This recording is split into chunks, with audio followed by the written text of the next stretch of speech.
and time flies. It's been 10 years, and I've been, I think all of us have had the honor, have been so fortunate to be part of this film called Rang De Basanti, a movie that became a movement. I would like to call up Ronnie, Mr. Ronnie Screwvala, and Amrita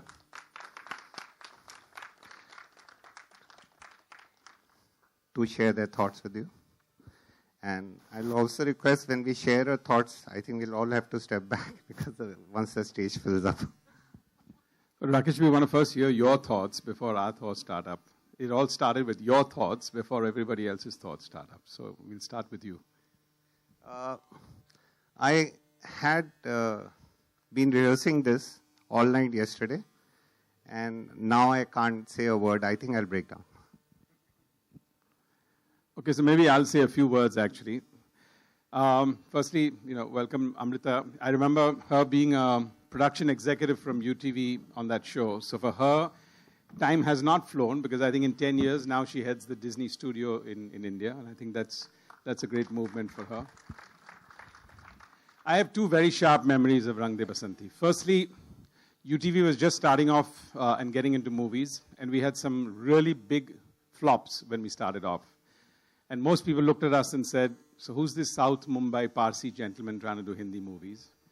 And I think many people told us, you should get out of this. And for us, really, Rang De Basanti was a turning point in shaping what was otherwise going to be a studio that could have been of the past and became the present. And I think for that, we have only phenomenal memories for that. So it's a very, very, very special movie.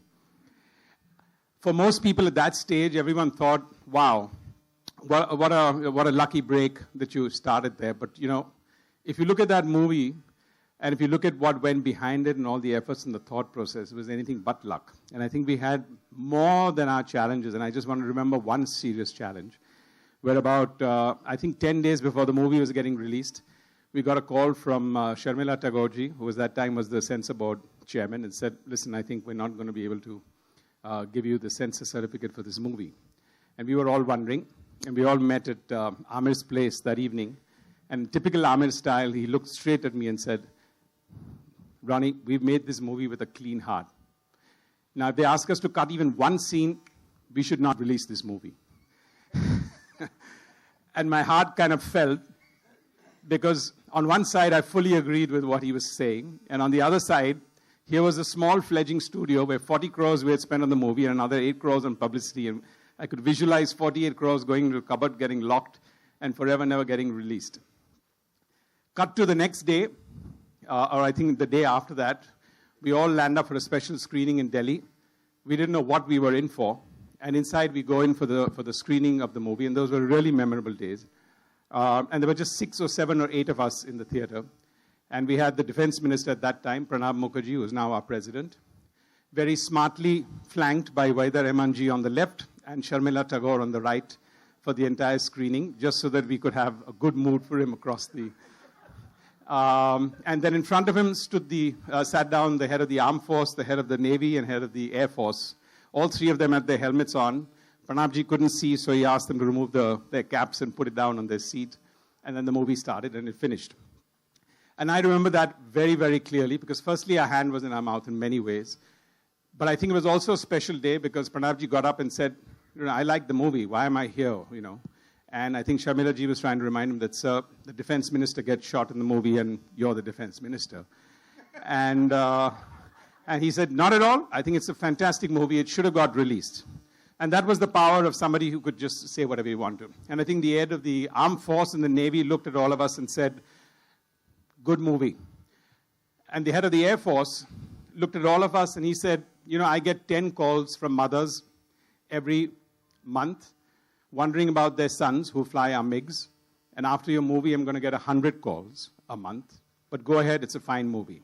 And I think that, to me, resonated very specially, because we really work and live in an incredible democracy that allows us, and I know a lot of people of us have a lot of skepticism on what we can and can't do. But to me, that was a very special moment of what we can do in this country if we really move that. So those are my two very special memories. And I'll pass on to Amrita to say a few words too. Amrita. Okay. Really, I mean, I'm very humbled to be here. I'm really representing Sid and, the company. Sid is not here. We're missing him today. And I just want to say I feel really emotional. I might cry because it was my very first film in my very early years in UTV, which I worked on this movie with both of you all. Thank you. From start to end. And it was really, really special. And I think even till today, when we think about movies that have done very well for us at the studio, you usually think about movies which, have done so much box office and this and that. But with this movie, like Rakesh said, it's been such a movement. And, it's really been always about what you feel when you watch the film rather than numbers or anything. And I think it's so special that we almost made a movie as an ode to Rang De Basanti in No One Killed Jessica. Because, this movie really, like Ronnie said, shaped the DNA for the studio, shaped many of our careers. I remember Sid was heading marketing during, the campaign of this movie. And it's just been very, very special. And you guys were amazing. And where's Sham? He's hiding somewhere. And I think he's been a big partner in crime. He's not here. I don't know why he's not here. Please call him because I can't force him. But you've got to get him here. But really, and a big, big, big shout out to a lot of my colleagues who are not here today. As in they're alive, but of course they're not here with us. They couldn't join us, but really thanks to all of them. Some of them, that I can remember is Ram, Srini, Yogi, Shikha, and Sid, of course. So now... All of them have gone... बनाना पड़ता है. Sid, सरफरोशी की तमन्ना अब हमारे दिल में. Atul, DJ, साला मैं कुआरा ही मर गया यार. I would now request Sharman, Sid, and Atul to step up, and not in any order. Please share what's going on in your hearts right now. Well, good evening to all of you. Thanks for being here. An absolute honor, one of my earlier films, and had the pleasure of working with possibly the greatest actor this country is going to produce, the greatest superstar, and a wonderful, wonderful human being, Amir Khan. Rakesh Mehra, a director whom I couldn't have imagined to have worked with anyone better than him. I always had a dream. I remember I'd auditioned for this film, and I always had this little dream when I started off in my theater days that I want one film to happen to me in such a way. I'd given many auditions by then, but one audition where I finished the audition and the director should say, "Yeah, you're on, you're in the cast." And that's what happened with Rang De Basanti. I gave the audition and Mehra said, "Yeah, you're on." And I'm like, "Huh? What? Are you sure?" He sat in a room, we discussed. And then suddenly, of course, I grew in confidence as I sat with him since I was already a part of the film. I told him I saw your earlier film. I loved the first half. The second half didn't work. So he tells me, "Don't worry, with this one, we'll work the second half also." So, well, many more such fond memories, great friendships. Great time on the shoot, off the shoot. Sid, a wonderful love-hate relationship that we shared. We shared the same makeup brand, and there were days where we didn't talk to each other, and then, of course, days where we've had the best of friendship. Atul, who never liked me too much initially, but then he's in love with me. He's been very fond of me. And Kunal Kapoor, who I really love, Soha, I've worked with in many more films. Alice, who's not with us, wonderful girl again. And the entire crew and Vaida ma'am, of course, the honor of just being in the same film as she was. And I hope we gather up again soon for the 20th year celebration. Sid, Atul, whoever wants to take over.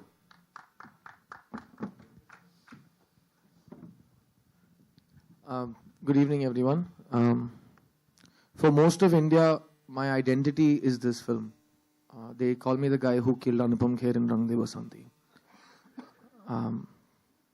For me, this is a film that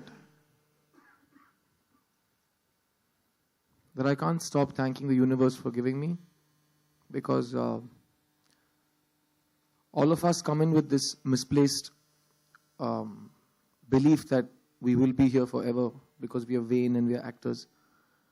And there are some films that actually fuel that, you know, feeling of invincibility by giving you a lifetime of identity. And for me, Rang De Basanti is, I'm really sorry, it's just two people for me. It's Mehra and Amir. And this film could have been made with anybody else around Mehra and Amir. And so thank you, Amir. Thank you, Mehra, for giving us the opportunity to run with you guys, even before we knew how to walk. I believe Rang De Basanti kind of came at a time in Indian cinema where posterity will demand that it be remembered as a very important placekeeper in Indian cinema. I remember Amir calling me on the day of the release. And am I allowed to say this? He said, Sid, picture nahi chal rahi yaar.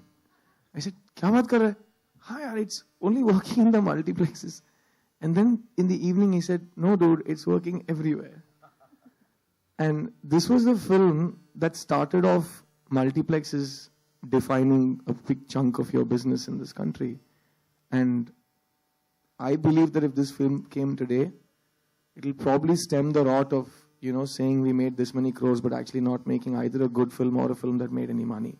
This would be that film that would make 1 billion crores and it would still make a lot of sense and people would still be proud that they saw it 5 times in the cinema. And for all the actors and technicians who are not here, you know. What is that line? What is that line, Amrita? And you've been saying, she's not with us. What do you mean? No, for all the actors and technicians who are not in this auditorium today, we've all become a family, and you know our genetic code is Rang De Basanti. And thank you so much for, you know, giving us this opportunity. And as far as my takeaway for the first few years of Rang De Basanti, I influenced a lot of young kids to start smoking. And it was a terrible influence. And I remember I used to smoke a lot during this film, especially because we were shooting, you know, lengthy takes and there was continuity. So I was always smoking a, you know, pack of Marlboro Reds. And I remember kids, when I went for the IIT screening, and they took me aside, and Ronnie and Rakesh and Maddie and everyone was on the other side. They took me to the other side in IIT Chennai and they said, sir, ek baar wo cigarette pee ke dikhao na, sir. So I said, don't ever say that to me again, but just for you. And I lit up a cigarette for them.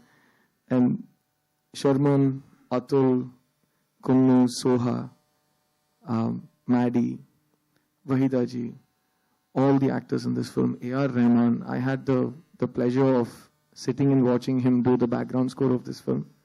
And Rakesh Mehra and I used to go on bike rides at 3 in the morning in Chennai to free ourselves from, you know, any confusion so that we could be more awake when A.R. Rahman was playing the keyboard. And then my mother called and said, is Rakesh Mehra mad? How can you both go doubles without a helmet? So these were the kind of things we did. And हंसते खेलते बनी ये film, रोते रोते बनी ये film, देखते देखते बन गई और फिल्म और 10 साल हो गए यार. Thank you.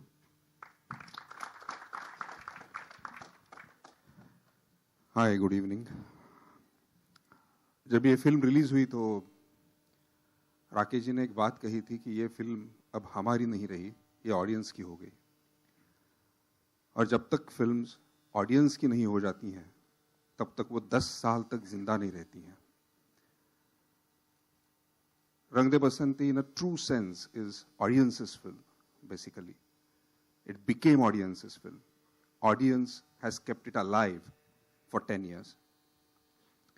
इसका जब पहला स्क्रीनिंग हुआ था और जब वो खत्म हुआ प्रसाद लैब में, हम लोग बाहर आए, तो मैंने कुनू से एक बात कही थी कि मुझे नहीं पता ये फिल्म चलेगी नहीं चलेगी, मुझे नहीं मालूम, लेकिन जहां कहीं भी ये फिल्म चलेगी, जिस किसी भी हॉल में, तो उस हॉल के बाहर मैं सीना तान के खड़ा रह सकता हूं, कह सकता हूं कि मैं इस फिल्म का एक हिस्सा हूं. I will be very proud of this film. वक्त कहते हैं कि चीजों को या तो जिंदा रखता है या तो मार देता है.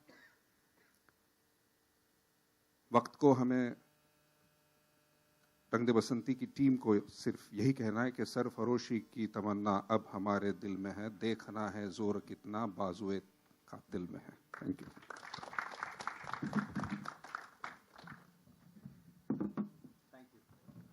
Uh, on Amul with Kamleshi, and we were in Kheda district. We spent some 6 months there. So it was a dry state, तो कुछ करने को होता नहीं था शाम को, तो हम बैठ के शायरी करते थे. तो, और a favorite used to be Sahil Ludhianvi, like all of us. And कमलेशी का एक बड़ा शेर था कि बहुत दिनों से है मशगला सियासत का, जब जवां हों बच्चे तो कत्ल हो जाए. तो I used to respond to him with खून फिर खून है टपकेगा तो जम जाएगा. Both Sahir. And that prodded us, documentary to ban gayi, to make a movie called The Young Guns of India, which was on the armed revolution of India from 1919 to 1933, starting with Kartar Singh Sarawa going up to the hanging of Bhagat Singh, Rajguru Sukhdev, in between Chandrasekhar Azad handing over the baton from Bismillah and Ashfaqullah Khan to Bhagat Singh. And we researched that story. Kamleshi had a huge research on it already. Mine was more emotional. Got to the bottom of it and realized that they were all students. And they kept the pen and picked up the gun. And it was the first armed revolution after the mutiny. So we wrote Young Guns of India. It did not fly when we started narrating it. So we were heartbroken. But Kamleshi, being Kamleshi, went back. And in 3 days back, he returned with a new draft of what we have now called Rang De Basanti, where this whole spirit of the martyrs of the past came into the boys today. And what would they do? Stayed with the script for a while, till my dear friend Renzel De Silva walked in. We were both into advertising. We had known each other for so long. And we started talking about it. And Ren took the script. You know, screenplays are never written. They're always rewritten. That's how movies are made. He took the script and turned it around on his head. Started juxtaposing past and present in a way which had never been seen on Indian screen. And suddenly the characters were talking like in day-to-day language. There were no more dialogues. And we really didn't know whether it was right or wrong or what was going on. But it felt correct. And then came in Prasunji. Prasunji came with, you know, a lot of gold dust in his pocket. एक झोला लेके आए थे जिसमें gold dust था. And he kept sprinkling it all over, like this. And suddenly, the script had a gold pillars behind Rang De Basanti. Not for them, there is no Rang De Basanti. Get your own mics. Good evening. Rakesh ने और मैंने एक film की थी अक्स, और उसके बाद क्या करना कुछ समझ में नहीं आ रहा था. तो एक स्क्रिप्ट समझौता एक्सप्रेस हम काम कर रहे थे और बात कुछ बन नहीं रही थी, वो भी शेल्व हो गई किसी वजह से. फिर मुझसे पूछा कुछ और है क्या माल, कुछ और माल है क्या दुकान में. तो मेरे पास ये कहानी थी जिसका नाम उस वक्त आहुति था, रंग दे बसंती नहीं था. इस फिल्म का नाम कई बार चेंज हुआ है. पहले आहुति था, फिर हमें लगा बहुत ओल्ड फैशन है, आहुति 40s 50s की फिल्म लगती है. फिर वो यंग गन्स ऑफ 30s ऐसा कुछ नाम रखा गया. बोला ये तो कुछ हॉलीवुड जैसा लग रहा है.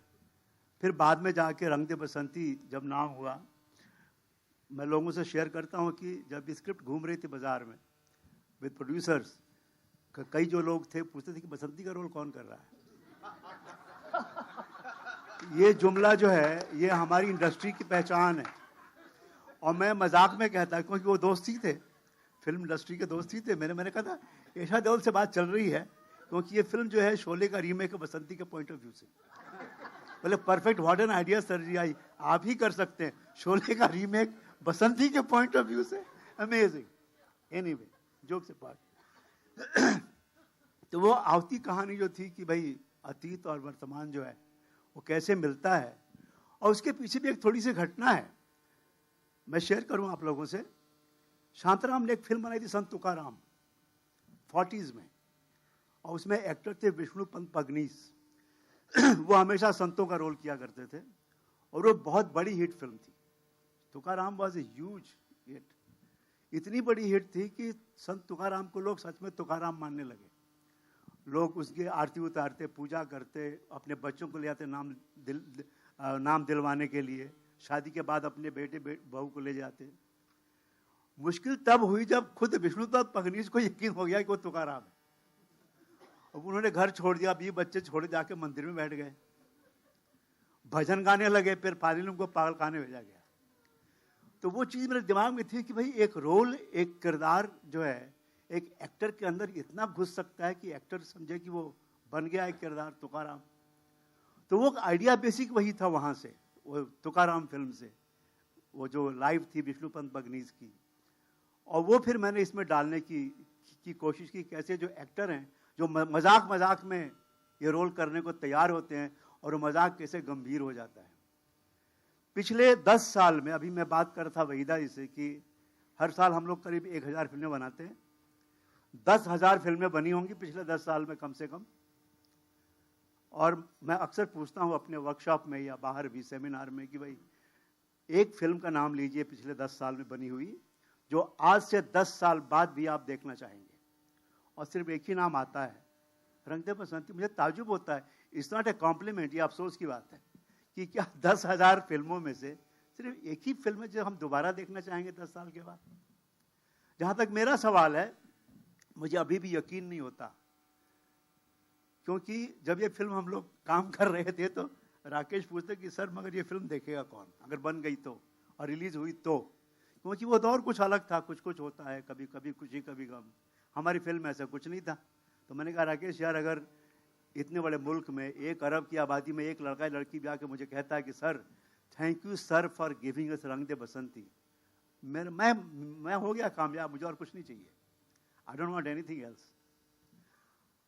और ऐसे ही इत्तेफाक होते हैं जिंदगी में कि आपने कुछ चाहा और इतना ज्यादा मिल जाता है, आपको यकीन नहीं होता। आज भी लड़के लड़कियां 16 साल के, 17 साल के, 15 साल के और आप कहते हैं sir thank you sir for giving रंग दे बसंती। मैंने कहा तुम साले 6 साल के थे पहले जब ये फिल्म बनी थी, तुमने कब देखा? पर हमने कई बार देख चुके हैं। मुझे लगता है कि ये फिल्म जो है ये सिर्फ एक पीढ़ी के लिए नहीं थी, ये हमेशा के लिए है। आगे जब भी हिंदुस्तान जवान होगा, रंग दे बसंती उस मकाम में उनके साथ सामने होगी, वो इस फिल्म को याद करेगा। ये हिंदुस्तान की जवानी की फिल्म है, आज भी उतनी ही रेलेवेंट है जितनी तब थी 10 साल पहले। और मुझे लगता है जैसे हालात हैं मुल्क में, आज से 10 साल बाद भी ये उतनी ही रेलेवेंट रहेगी। Thank you.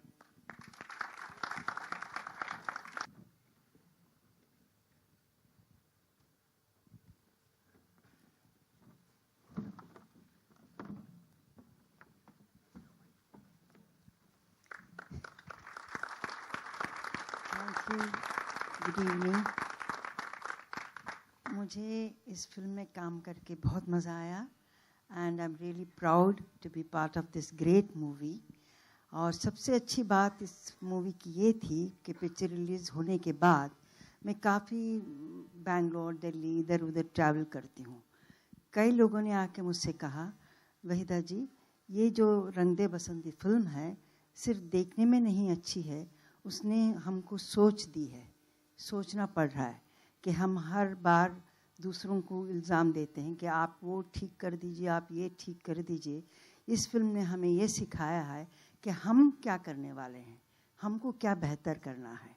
So it's a very great message to be given to the youngsters and I am really very happy. I thank you Rakesh and Bharti. ये बड़ी कोशिश की मैंने कि निकल जाऊं पतली गली से, मुझे जाने नहीं दिए। वो बेंगलोर पहुंच गए और बॉम्बे आते रहे, फ़ोन करते रहे। फिर एक बार भारती ने अपने घर से, नोइंग कि I am from Tamil Nadu and Andhra, उन्होंने अचार भी भेजने शुरू कर दिए। तो मैंने कहा भैया अब तो करना ही पड़ेगा। And thank you so much, Rakesh. Thank you, and I enjoyed working with both lovely, great actors and Ronnie. Aamir के साथ पहली बार मैंने काम किया, सबके साथ पहली बार मैंने काम किया. It was wonderful and great experience. Thank you. नहीं किया था.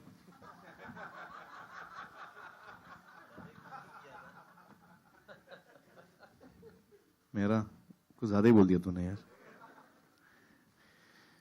ये हम सबके लिए बहुत ही जज्बाती लम्हा है और हम सबकी यादें आज ताज़ा हो रही हैं. So many memories attached to this film. It's been a बहुत ही एक यूनिक एक्सपीरियंस रहा है हम सबके लिए.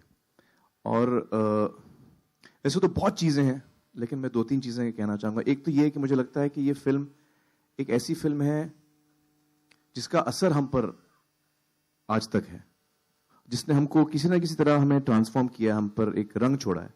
जो रंग दे बसंती टाइटल है, ये बसंती रंग हम पे कहीं ना कहीं उतर गया है इस फिल्म के जरिए, ये फिल्म करने के जरिए. जिस तरह फिल्म के किरदार जो हैं वो पास से इफेक्ट होते हैं, उसी तरह मुझे लगता है हम सब, ये फिल्म ने कहीं ना कहीं हम सबको बनाया है. तो ये बहुत ही खास फिल्म है हम सब के लिए.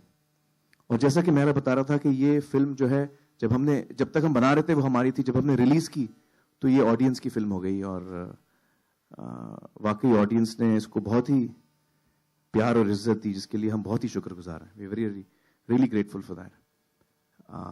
और असल में फिल्म जो है ये ऑडियंस ने बनाई है in the way they responded to the film.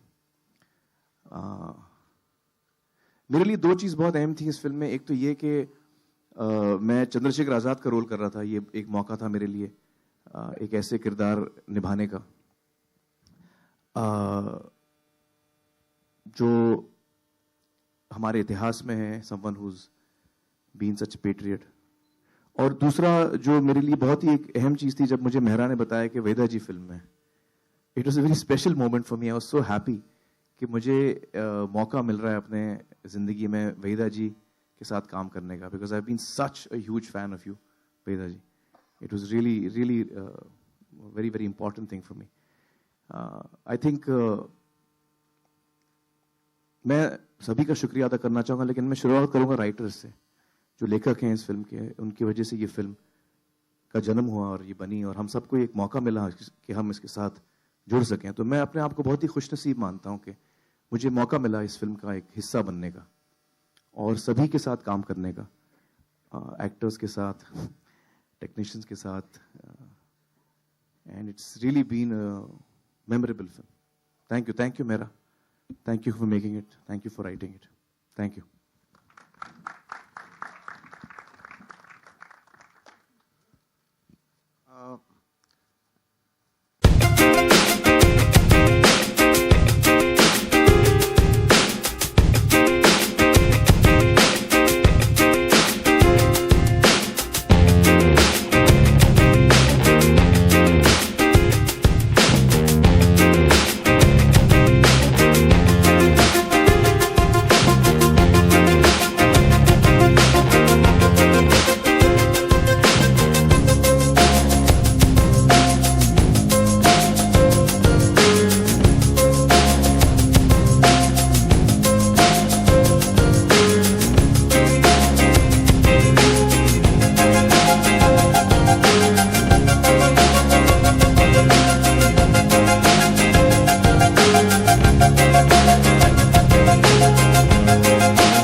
cinema operator, but before that, I'm a movie buff.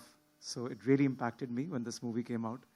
And I remember it was like, obviously 10 years ago, in Priya. That's the time I first time met everyone. And on a personal level, it also started some great friendships. I got to meet everybody properly. And I think everybody was sitting in the office and playing, I think it was, Trivial Pursuit. And it was a very intelligent sort of, game going on. I was completely lost. And I asked Amir to come to the other room and meet me because I was so fascinated by Mehra with the film. So that's all I'll say. It's a wonderful moment that you're celebrating 10 years because it's really one of the top movies ever made in India. And at least it will remain my top favorite for times to come. And congratulations to the entire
value addition कर सकते हैं। ऐसा कभी आपको रंग दे बसंती देखकर 10 साल बाद ऐसा कभी लगा आपको इस 10 साल में आपको?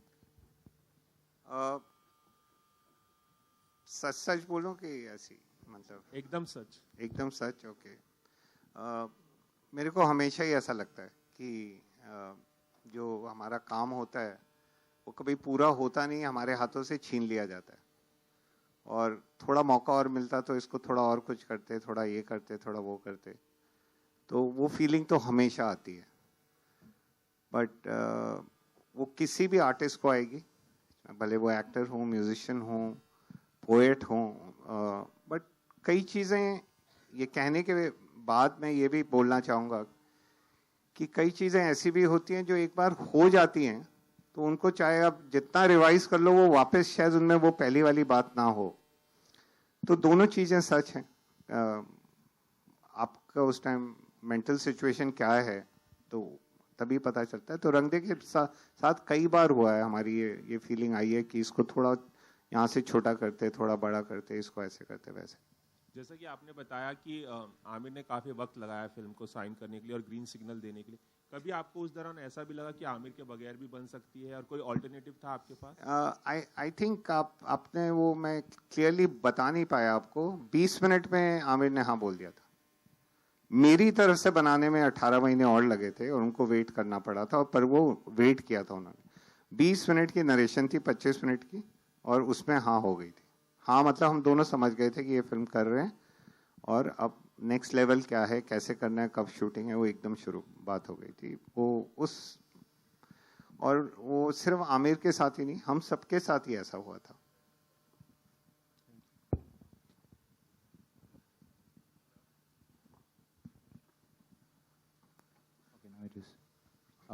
Hi Rakesh, this is Shaun Khan from the Hindu. Hey. Hi. So this defining image of this, as we see in the poster, yeah. So this sort of defines Rang De Basanti in our minds, and it's so sort of become an iconic sort of thing. So how did you decide to make this shot the poster? I mean, it was very organic. There was no decision. In fact, Ronnie liked the image, and we put it out in the market, and all the distributors sent back all the posters. We still remember 2,500 posters came back to us. यार इसमें आमिर खान की शक्ल नहीं है, तुम मेरे को पीट क्यों दिखा रहे हो? तो ये कैसा हो गया था, तो हमने कहा सही है, हमारा पोस्टर 2 भी था, एक दिस वाज द टीजर कि हम टीज करें लोगों को, और and first would be the backs and then they would turn around in the next poster. So जो होता है, it was a strategy. But teaser poster came back to us. And then मजे की बात यह है कि when the media picked it up, somehow they stayed with some. So I still remember the Sensex had crossed 10,000. So Economic Times, half page they printed this image saying something. Various magazines, whether it was Outlook, whether it was various, they kept using this image. Somehow this image was given back to us by the media. And then it kind of stuck on and became cult, yeah. Were they yours and AR's together, or Prasoon was also sort of? It's not important. So I still remember Daler Paji came for the title song, and Rahman being Rahman, he was inside his room and nobody could go in, and myself and Prasunji were outside, and he started speaking to Prasunji, and he ordered an elaborate dinner. He said, ये तो Italian हैंगे. I was quiet for 1 hour. Then he told, ये कोई Italian बंदा बैठा है, कोई director. मेरे बाल लंबे होते थे उस टाइम. अब उनको अंदर से गुस्सा आने लगा कि यार 2 घंटे हो गए, 3 घंटे हो गए, ये मैं कमरे में बुला के नहीं रहे रहमान मेरे को गाना गाने के लिए. और and Rahman was doing the tune better and better. 3-4 घंटे हो गए. Somehow Prasunji is keeping him calm. और फिर I started speaking in Hindi from Italian. And you will not believe it. He went into the room when the song was ready. In one single take, start to finish, he nailed the song. Wow. One single take. Wow. That was delay. Amazing. No, he actually felt that, I don't know how these guys are working, because, ये दोनों, because I was also, we were working on the script also, talking various things. And he was there. He first was taking interest and he ordered food. After that, he went off to sleep. And suddenly, AR does like that. Suddenly he says, let's record. And he was sleeping, so we woke him up. And we were thinking like he will be able to, now it will take a lot of time, it seems. He went there, and that we must give to Diler Paji, that he went there and just one take, he gave us the whole song. So it was wonderful. I think that's what the talent is. And Mohit, here we worked earlier, and when we were talking about this song, and I think AR also likes Mohit's voice. He is already heard. And then I think ideas met. Rakesh ji, me, AR, I think it's jointly decided that we should. And since I know Mohit very well, so I was the one who made the call. And he was next day there and he recorded Khoon Chala.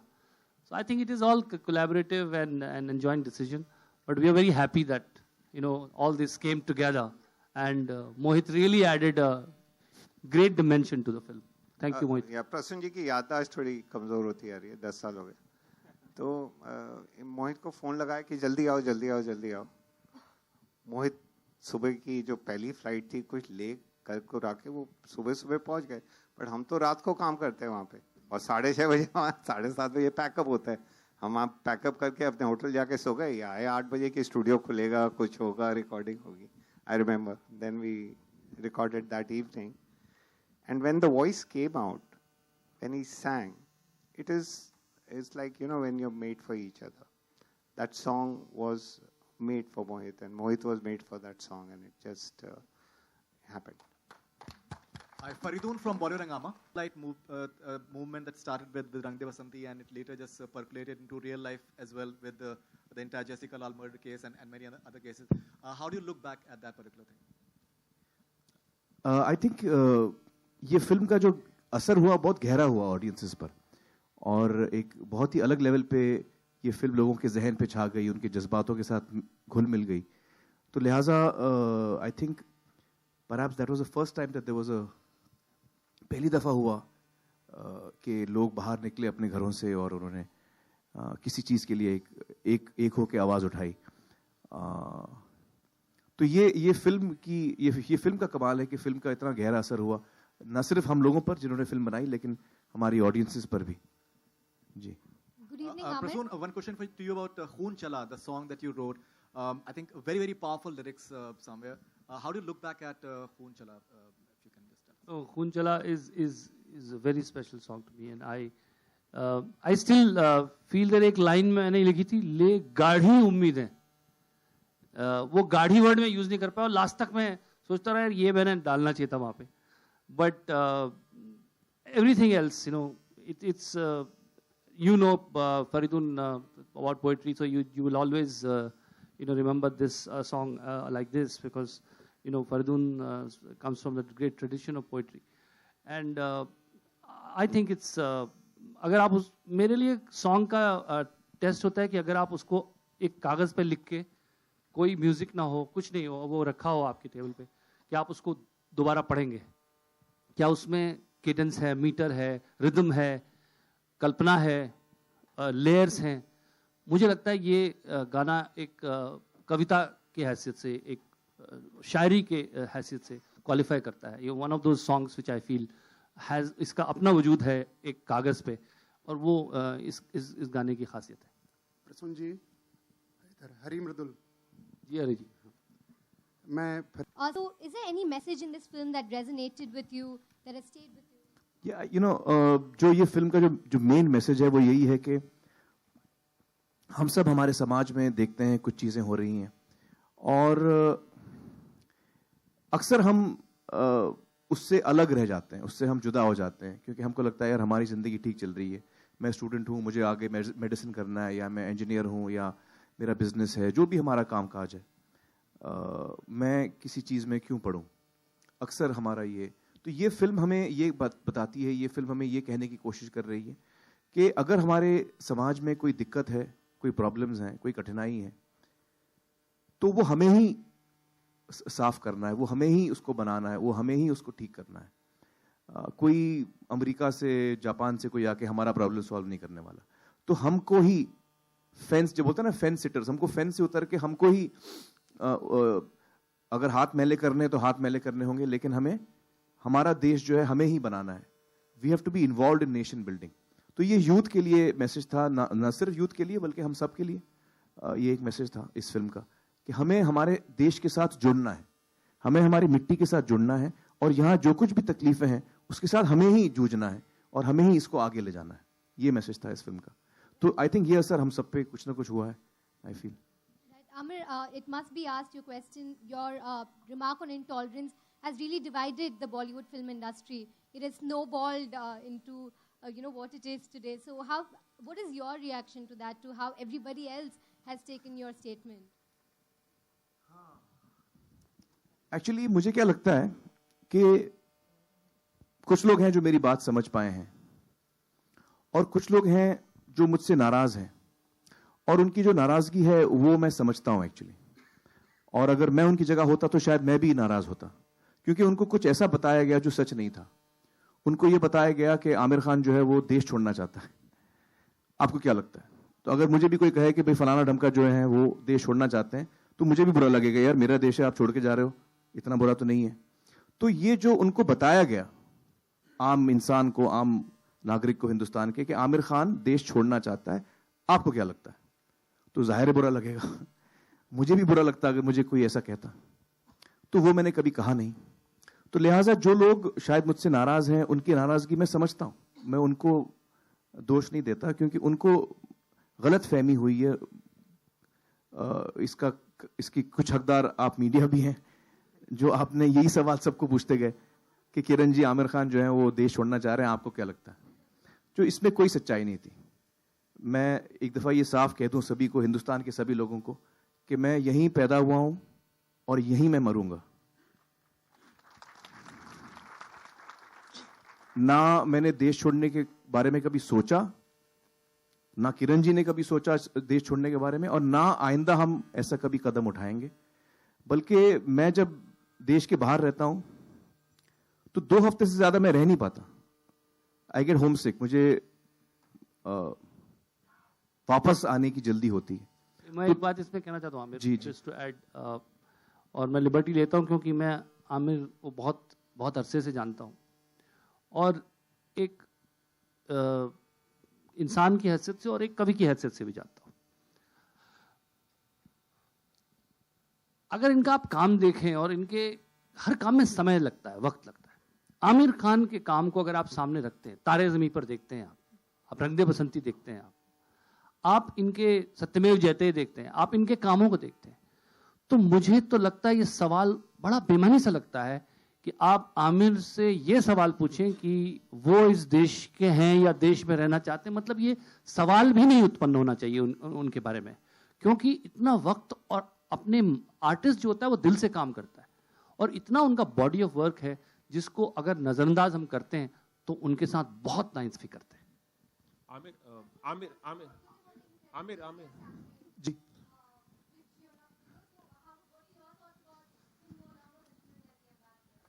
ये वो continue करेंगे या ये decision हमारा नहीं है, लेकिन मैं ये कह सकता हूँ कि Can I add, come in here? मैं दिल्ली चेयर शूट कर रहे थे वहाँ पे समोद के पास, when I got the first 3 Incredible India ads to do, and I got the call from ministry, and I called Prasoon जी आप लिखेंगे? He said हाँ बिल्कुल. And car journey used to be 2 hours every day going to the location. I called Aamir यार India के लिए करना है। He said मेरा बिल्कुल एकदम सही है, no question asked, nothing. So I think I've answered that. Let's not go into no, मैं इसका आंसर your fears. मैं इसका answer They are your fears. You'll have to sort them out yourself. एक मिनट राकेश जी, मैं इसको answer कर देता हूँ। देखिए, इनक्रेडिबल इंडिया कैंपेन कोई, पहली बात तो यह है, मैं आमिर खुद जवाब दे सकते हैं चीज़ का, पर मैं उनके बिहाफ पे भी बोल सकता हूँ कि ये कैंपेन किसी और वजह से नहीं, इसलिए किया गया है और इसलिए हमने किया, और आमिर ने इसलिए इसके लिए अपना वक्त और प्यार और सब कुछ दिया क्योंकि हमको लगता था कि ये कैंपेन होना चाहिए और ये कैंपेन चलता रहना चाहिए। देखिए, हम लोग रहें न रहें, जिंदा भी ना रहे तब भी ये कैंपेन चलता रहना चाहिए। लेकिन ये कैंपेन आज पैदा नहीं हुआ है, बहुत दिनों से चल रहा है, और ये कैंपेन इसलिए चल रहा है कि इसकी जरूरत है और इसकी जरूरत रहेगी। तो मुझे लगता है कि इस कैंपेन को विवाद में नहीं लाना चाहिए और इसके साथ अननेसेसरीली इसको ट्रिविलाइज नहीं करना चाहिए, और इसकी गरिमा को समझते हुए जिन्होंने इसके लिए वक्त दिया और आमिर ने ग्रेशियसली इतना वक्त उसको दिया है, उसकी इज्जत की जानी चाहिए। आमिर आपसे ये सवाल है कि आपने तो सफाई दे दी, पहले स्टेटमेंट इशू किया था, इस पूरी कंट्रोवर्सी ने आपको और किरण जी को कितना आहत किया है, कितना हर्ट हुए हैं आप, जो रिएक्शन हुआ है? हाँ। और दूसरा सवाल ये कि हाल ही में कई नेताओं ने बयानबाजी की है, जो लेटेस्ट हैं वो उमा भारती जी हैं, जिन्होंने एबीपी न्यूज के प्रेस कॉन्फ्रेंस कार्यक्रम में ये कहा है कि जो मोदी जी ने, प्रधानमंत्री ने दुनिया भर में जाकर एक छवि बिल्ड करने की कोशिश की थी इंडिया की पॉजिटिव, उसको थोड़ा सा धक्का लगाया आमिर के बयान से। तो कैसे रिएक्ट करेंगे इन सब बातों पर? जी, सबसे तो पहले मैं इसी पे रिएक्ट करता हूँ। जैसे आप बता रहे हैं उमा जी ने ये बात कही, तो मैं फिर दोबारा दोहराता हूँ कि सभी को ये बताया गया कि मैं एक तो देश छोड़ना चाहता हूँ, ये कहाँ से आइडिया है मुझे पता नहीं कि मैं देश छोड़ने वाला हूँ, और दूसरा ये सभी को बताया गया कि मैंने भारत देश के लिए कहा कि भारत देश इंटॉलरेंट है। ये दो चीजें सबको बताई गई, तो जाहिर है ये सुनकर लोग नाराज होंगे। तो जो नाराज हुए हैं, मुझे सरप्राइज नहीं कि वो नाराज हुए हैं, लेकिन ये सच नहीं है। और आपके जरिए मैं ये आज साफ करना चाहता हूँ, आप मेरा इंटरव्यू आपने लिखा होगा, वो आप तफसील से देख सकते हैं। कहीं पर मैंने ये कहा है कि देश जो है वो इंटॉलरेंट है। देखिए, हर देश में, हर समाज में, हर जगह कुछ लोग होते हैं जो नेगेटिव होते हैं, कुछ लोग होते हैं जो पॉजिटिव होते हैं। और मेरा ये मानना है कि जो नेगेटिव लोग होते हैं वो नेगेटिविटी फैलाने की कोशिश करते हैं, हम सबको बांटने की कोशिश करते हैं। और भारत देश जो है वो इतना विशाल देश है, इसमें अलग अलग प्रांत हैं, अलग अलग भाषाएं हैं, इतने सदियों से हम एक साथ रह रहे हैं। इसमें हर एक प्रांत का अपना एक कल्चर है, अपनी एक जबान है, अपना एक इतिहास है। इसके बावजूद मुझे लगता है पूरे विश्व में शायद ये एक ही ऐसा देश होगा जो इतना खूबसूरत, जो इतना वाइब्रेंट है, जो इतना अलग है, इतनी डाइवर्सिटी है इस देश में। मुझे लगता नहीं कोई भी और देश होगा इस वर्ल्ड में जो इतनी डाइवर्सिटी के साथ भी हम एक साथ रहते हैं। तो ये तो हमारे देश की स्ट्रेंथ है, ये हमारे देश की ताकत है। इस ताकत में जब भी कोई हमें बांटने की कोशिश करता है तो मुझे बड़ी तकलीफ होती है, क्योंकि फिर हम देश को कमजोर करने की बात करते हैं। तो जब मैंने आवाज उठाई, मेरी आवाज यही थी, और आइंदा भी अगर जरूरत पड़े तो मैं आवाज उठाऊंगा कि इस देश को हम कमजोर न बनाएं।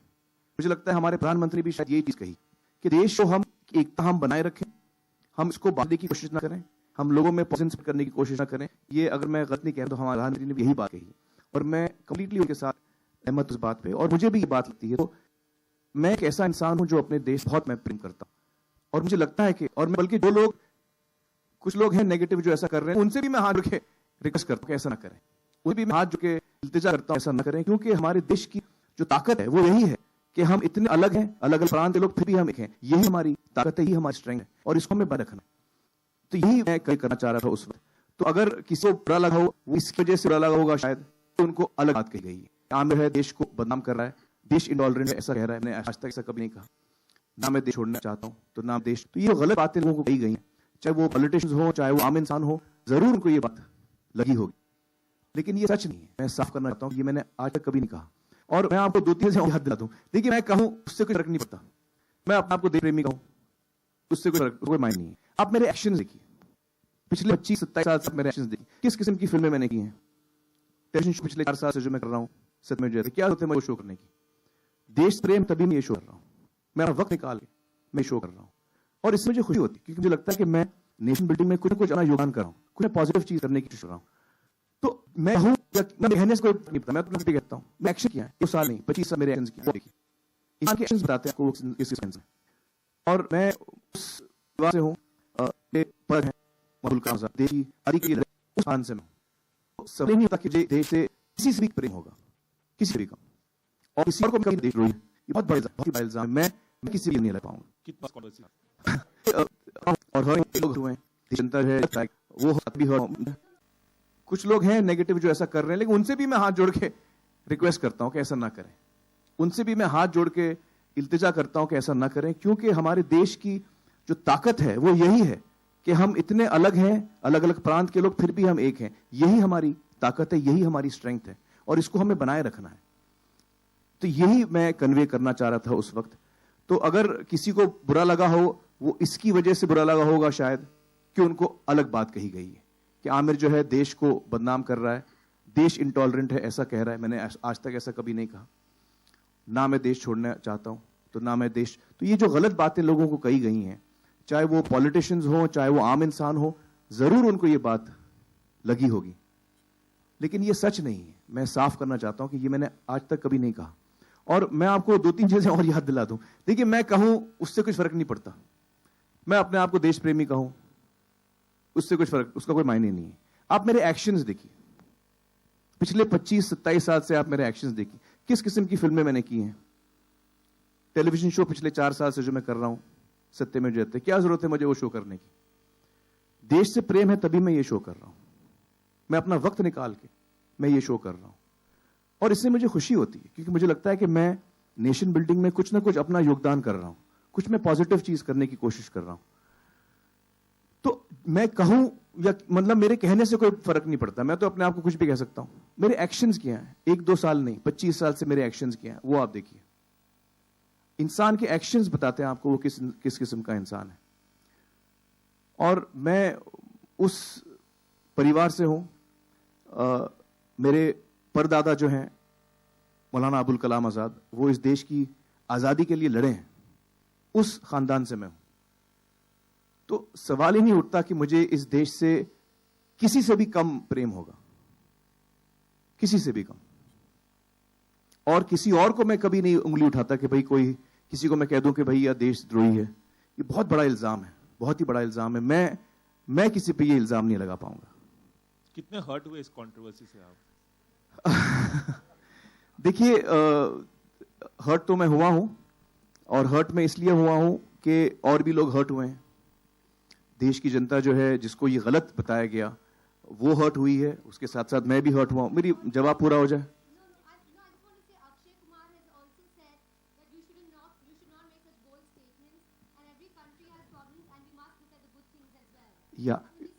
Yeah, you know, that's what I'm saying to you. People don't know what I've said actually. क्योंकि हर इंसान ने तो वो इंटरव्यू देखा नहीं है, तो लिहाजा जो उनको मोटी मोटी बात बताई गई है उसी पे लोग रिएक्ट कर रहे हैं। तो उनके रिएक्शन पे मुझे रिएक्ट नहीं करना चाहिए, क्योंकि मेरे समझ से उनको सही चीज बताई नहीं गई है। असलियत यह है कि मैं अपने देश से बेहद प्रेम करता हूं, और असलियत यह है कि मैं यहां से 2 हफ्ते से ज्यादा रह नहीं सकता। अगर मैं बाहर जाऊं देश से, तो 2 हफ्ते के अंदर मुझे लगता है कि मैं लौट जाऊं। तो आई थिंक कि लोगों, जो आप कह रहे थे मुझे क्या हर्ट हुआ है, हाँ मुझे हर्ट हुआ है, लेकिन मेरे साथ साथ बहुत सारे लोगों को हर्ट हुआ है, जिनको लगा कि यार आमिर क्या उटपटांग बातें कर रहा है।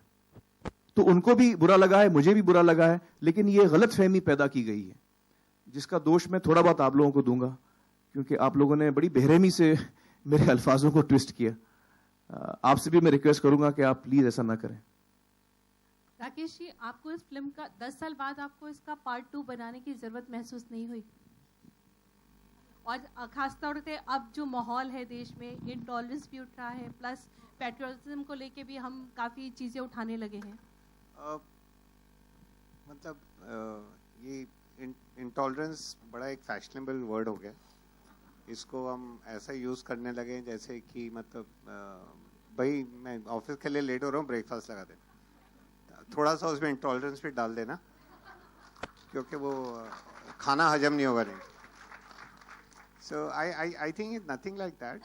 We are a 5,000-year-old nation and known history for a good 2,500 years, and it's gone through ups and downs.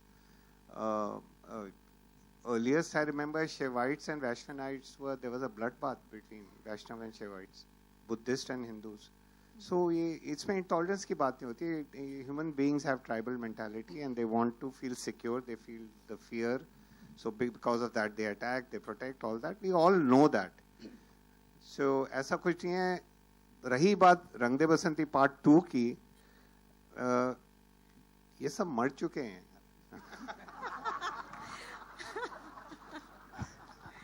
और मतलब कुछ कर मेरा सोचना पड़ेगा। कमलेश जी, ये तो आप प्लीज, आप यहाँ बैठे क्या कर रहे हैं, जाइए वापस और लिखना शुरू कीजिए। नहीं, वो उसकी जो स्पिरिट है, sequel not in the sense कि भाई चलो स्टोरी कंटिन्यू होती है, वही किरदार है, मगर जो स्पिरिट है हाँ, वो स्पिरिट जिंदा है, और उस पर बाकायदा दूसरी फिल्म बन सकती है, वो अलग बात है, मगर स्पिरिट की बात है। उसी कहानी को, उसी किरदारों को लेके कोई बहुत मजबूरी नहीं है चलने की। मुझे उसका उपाय ये लगता है कि जैसे भगत सिंह वगैरह वापस आते हैं आजाद, वैसे हम लोग वापस आ जाएं। वो पार्ट बन सकता है। Rakesh here. Amir, my question Rakesh?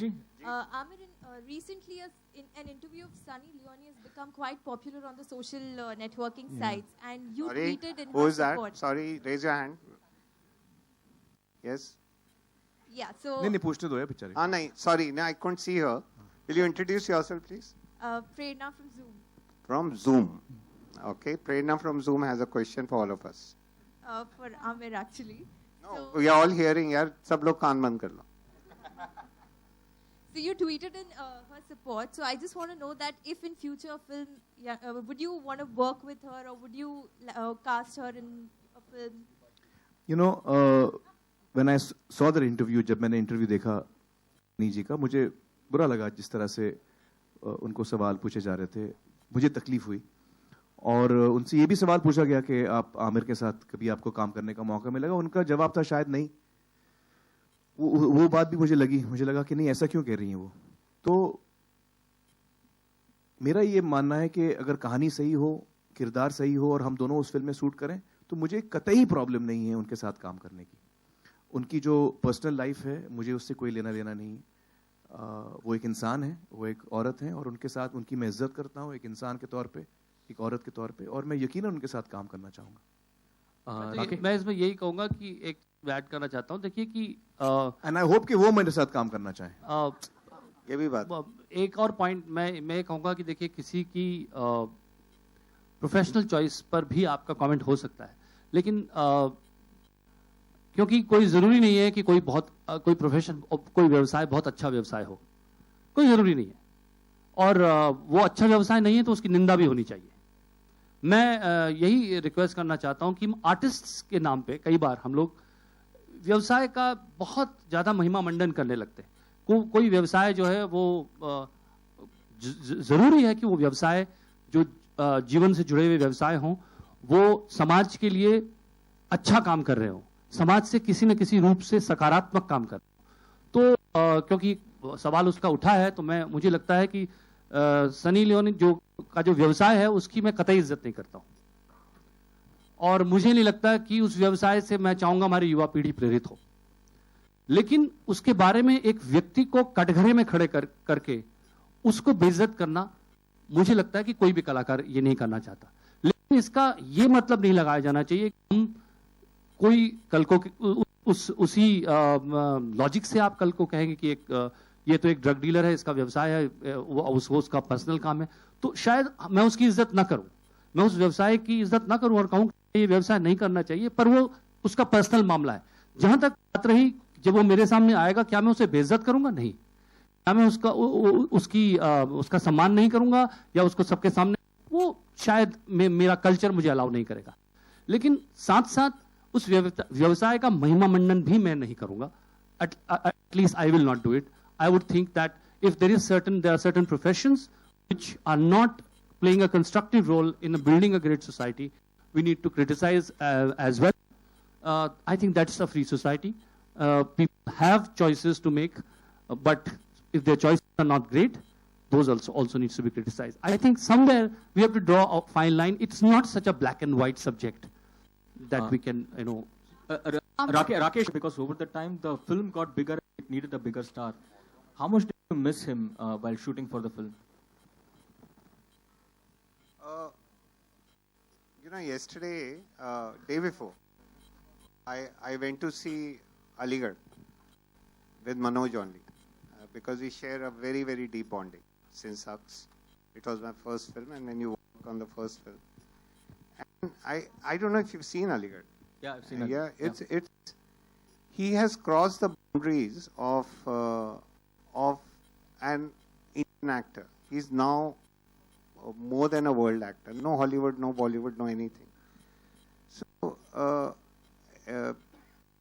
basically, when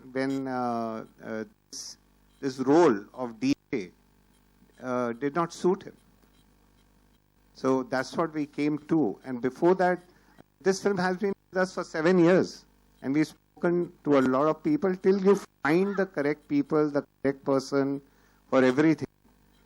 And then it happens. So that's the thing. Yeah. Amir, no one doubts your patriotism. His name was unnecessarily, perhaps unfortunately, dragged in the entire controversy was Kiran's. What was her reaction, after the entire thing happened? What did she more or less the same. I think also somewhere I should not have, shared something which I spoke privately on a public platform. Certainly I should not have done that. And she made me realize that in no uncertain terms. but I have to say, जैसे हम लोग बात करते हैं, मैंने थोड़ी देर पहले बात की कि हमारा देश जो है वो इतना अलग अलग प्रांत हैं, अलग अलग भाषाएं हैं, अलग अलग मजहब हैं इस देश में. तो आप मेरी फैमिली का एग्जांपल ले लीजिए. मेरी वाइफ जो है वो हिंदू है. जो मेरी 2 बहन हैं, एक बड़ी बहन, एक छोटी बहन, दोनों के हस्बैंड हिंदू हैं. फरहत के जो हस्बैंड उनका नाम राजीव है, निखत के हस्बैंड का नाम संतोष है. मेरे जो कजिन है मंसूर की शादी हुई क्रिश्चियन के साथ. जो मेरे बच्चे हैं 3, वो दोनों हाफ हिंदू हाफ मुस्लिम है. तो ये तो हम देश में देखते हैं जो अलग अलग प्रांत के लोग, अलग अलग मजहब के लोग हैं, एक साथ रहते हैं. उसका उदाहरण आपको मेरी एक फैमिली में भी मिल जाएगा. मेरी फैमिली में भी आपको ये उदाहरण आपको मिल जाएगा. And as I always look at myself as an Indian. मैं अपने आप को एक भारतीय समझता हूँ और किरण जी और मैं, हम दोनों एक दूसरे को अपने आप को एक भारतीय समझते हैं. हम अपने मजहब को कभी नहीं देखते. First a human being, I'm first an Indian, and I always will be. Hi Amir, this is Urvi to your right. हाँ. Hi. Amir, Anupam ji has been conferred with Padma Bhushan today, ji. and he was a co-star. And ji. he was there in the film. So has anybody spoken to him and have you congratulated him yet? I didn't get to know. You're just telling me for Thank you very much. We'll immediately, he's in Jaipur definitely now, congratulate and him. he's missing the evening. I think I met him yesterday, so he informed me that So it has been very warm congratulations to Anupam. No, 3 cheers for Anupam ji. If he's Aamir, कल के दिन गणतंत्र दिवस है, आपको भी पता है, और रंग दे बसंती में सरफरोश की तमन्ना जो कविता थी, बड़े अच्छे से उसको पेश गया था. आखिर में भी वो आई थी. तो अगर आप 2 अल्फाज अगर कुछ कहना चाहें गणतंत्र दिवस पर सरफरोश को ही, अगर आप कह सकें.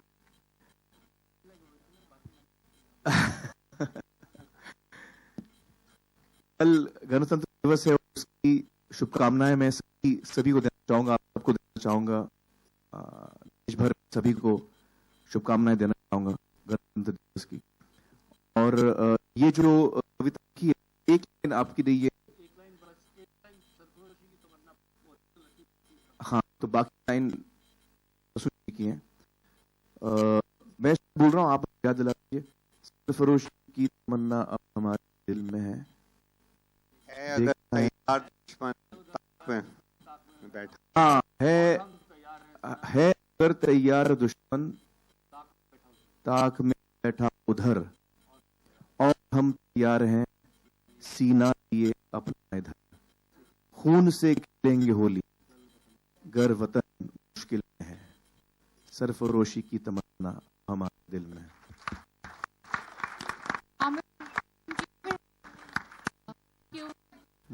So which one was yours? Life-changing film. मेरे लिए कोई एक फिल्म लाइफ चेंजिंग नहीं है. मुझे लिए कई फिल्में हैं जो लाइफ चेंजिंग रही हैं, जिनका बहुत गहरा असर हुआ है मुझ पर. रंग दे बसंती उसमें से एक है, उसमें से एक है, सरफरोश उसमें से एक फिल्म है जिसका बड़ा गहरा असर हुआ मुझ पर. मैंने उसमें काम किया. लगान, ये सारी फिल्में, तारे ज़मीन पर का बड़ा गहरा असर मुझ पर. मुझे बहुत कुछ समझ में आया जिंदगी के बारे में, बच्चों के बारे में, रिश्ते के बारे में. बड़ा गहरा असर हुआ मुझ पर, और अफेक्टेड मी इन सम वे. असर हर फिल्म का हुआ है मुझ पर.